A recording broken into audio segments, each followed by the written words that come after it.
Hi folks, this is Andrei from Timesact, and in this video we're talking about templates and selling plans.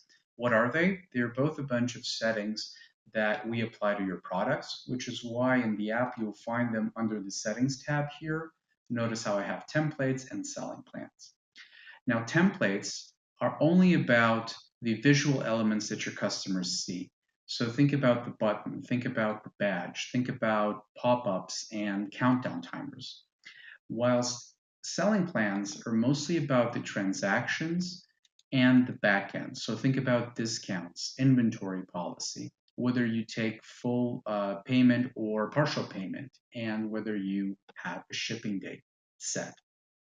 Okay. Now it's very important to understand that if you are using Timesact for back in stock, coming soon, or in stock functionalities, all the settings you will need will be exclusively on templates. In fact, you will not be using selling plans at all.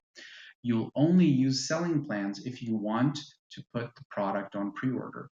And you will need to use both a template and a selling plan in this case. Now, while they tend to be about different areas, there is some overlap between the two, and I'd like to show you that now. So let's start with the selling plans, okay? You have something called the selling plan name, which is a label that shows up in your cart. Look at this.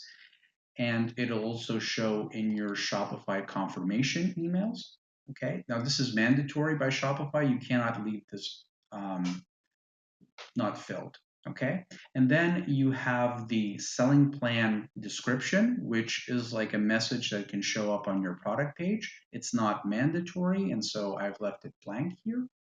And in the event you're using partial payment, you'll also need to name your selling plan option, which shows up on your product page to describe the kind of payment details. So in my case, it's a 50% deposit. And if you have a look, notice how you can see it here. Okay. Now, some of these elements have equivalents in templates.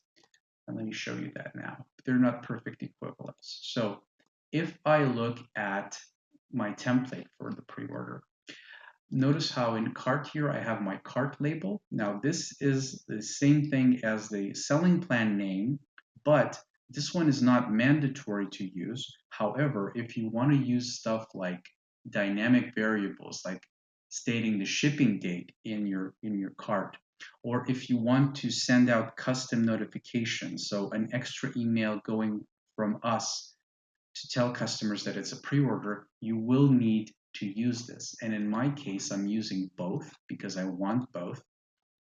And notice here how it says later delivery delivers on that shipping date that I populated automatically. So this is what that is, okay? And you also have the pre-order message, which in my case, of course, I could have left empty. This is not mandatory. It's the same thing as like the selling plan description. But if I want the dynamic variables, which in my case is like the limited quantity that I populate in there about my product, like hurry, only 5 left, this is what I would need to use, okay?